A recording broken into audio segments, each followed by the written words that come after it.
Многу често вистините за природата на реалноста се наоѓаат на јавно место, поставени таму од самите господари на истата таа реалност, како знаци покрај патот. Овие знаци се видливи за сите, само кодот со кој се испишани ги прави неразбирливи или сосем невидливи за повеќето луѓе. Многу пати размислувам за причината поради која архитектите на оваа реалност оставаат видливи траги од својата работа. Размислувањата нормално водат кон одговори кои често сте ги слушале во форма на тези во моите видеа.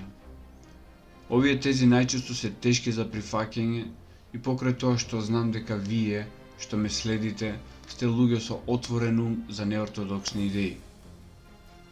Верувам ваква тешка за прифаќање е идејата дека целото човештво е само планетарна зоолошка градина каде ние луѓето сме главната атракција.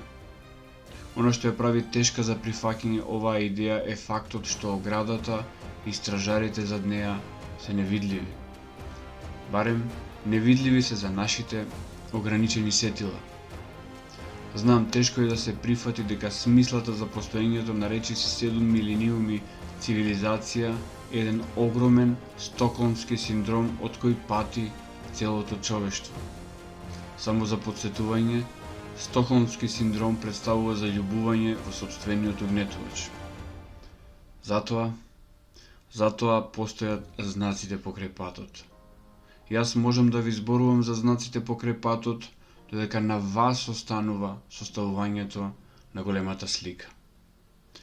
Во така наречената наука постојат авторитети во форма на свети крави, чии што теоретски дела и покрај тоа што го немаат положено тестот на времето и практичната верификација, сепак се уште се недопирливи и ни се нудат во форма на непореклива научна вистина.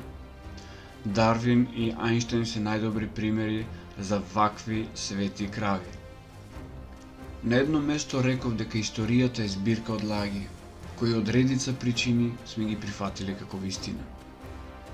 Замислете дека само за миг би имале можност да ја видите вистината за минатото на овој свет. Веројатно и вие како мене ги замислувате полиците на големата Александриска библиотека. Замислете дека и таа огромна библиотека била само обид да се собере сето можно достапно знаење. А сепак, денес, векови потоа, ние сме лишени од тоа знаење. Денес секојдневно слушаме, гледаме и читаме за воени разурнувања, болници, цивилни згради, градови и што ли уште не. А колку пати сте слушнале за воено уништување на некоја важна библиотека? Чинам во модерно време никогаш. Западот, граден на парадигмата на Римската империја, во основата на своето обстојување го има ограбувањето и уништувањето, а со тоа и присвојувањето на материјалните, културолошките и цивилизацијски придобивки на покорената страна. Што се однесува до поразената страна, таа се брише со црн маркер од страниците на историјата. Врз тој испразнет простор се налепува фиктивна историја, која освен на страниците на таа измислена историја, не постои на друго место. Археологијата често е условувана со однапред поставената историја, при што треба да ги прилагодува своите откритија, а неретко и да ги уништува. И сега, замислете дека конечно постои научник кој преку екзактни математички и астрономски методи го докажува се во ова. Тој научник и неговите откритија се тема на ова видео. Дали сте се запрашале кога започнува историјата? Особено кој е првиот ден во она чудно одбројување од крајот кон почетокот, кој ние го знаеме како Стара ера. Јосиф Јустус Скалигер е француски историчар, писател и хуманист кој го има измислено Јулијанскиот ден. Јулијанскиот ден е бројот на денови поминати од пладнето на понеделникот 1 јануари 4713 година пред нашата ера. Од оваа дата па до денес броиме 6736 години. И во оваа временска рамка е сместена сета историја. Во оваа вештачки создадена хронологија, нужно мора да се смести се оно што го имаме како пишани извори или како археолошки артефакти. Многу дисциплини, во прв ред археологијата, се условени и своите откритија нужно мораат да ги сместат во овој временски период. Сите откритија и артефакти мораат да бидат сместени во оваа временска отсечка. А кога археологијата ќе се разиде со веќе зададената историја, според Вангел Божиновски, наместо да се коригира историјата, се уништува непријатното археолошко откритие. Се наоѓам на трагите на нешто големо. Толку големо што за миг престанав со сите претходни истражувања. Замислете дека и покрај тоа што на календарот ја пишува годината 2023, дека вистинската година е 1000 години помалку во однос на претходно споменатиот јулијански ден.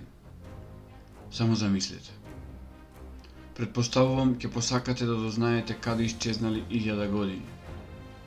А речиси сум убеден дека ќе бидете бизарно зачудени кога ќе дознаете дека овие изгубени 1000 години се всушност фиктивното градиво за матриксот што ние го нарекуваме реалност.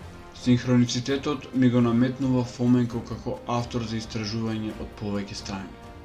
Првенствено преку обемните PDF книги со кои ме снабди еден драг и близок пријател. За да подоцна, името Фоменко го спомене доктор Несторовиќ и уште подоцна српскиот писател Драган Јовановиќ како гостин во емисијата на мојот пријател Владимир Трајковски Контрааргумент. И одеднаш почна да зрее сознанието дека приказната за временската линија на историјата, од речиси цели 7 милениуми, е сериозно погрешна.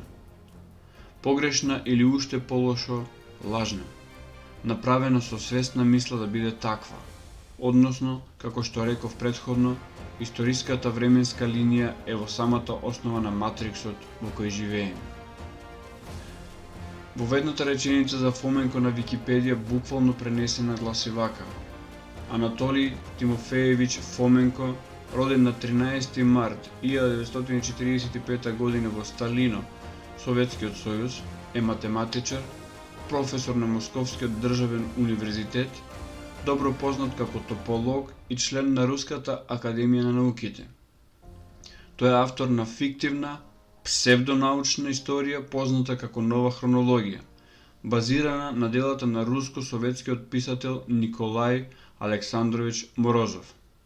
Член е и на Руската академија за природни науки. Во ова представување, не можејќи да го прескокне академскиот и интелектуален габарит што го поседува Фоменко, авторот на статијата на Википедија посегнува по квалификациите како фиктивна и псевдонаучна.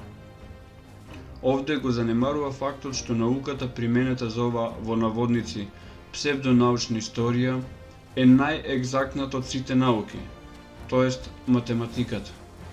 По-конкретно математички пресметки за астрономски појави како што се еклипсите, со кои се покажува и докажува присуството на непостоечки и измислени страници од историскиот наратив. Фоменко несомнено е во фокусот на мојот интерес и неговото огромно дело ќе биде одличен материјал за многу наредни видеа. Неговото дело ме охрабрува во моите неконвенционални истражувања низ матното море на историјата. А како што реков на почетокот, знаците покрај патот се овде. Само треба да го најдеме вистинскиот јазик на кој најасно се читаат.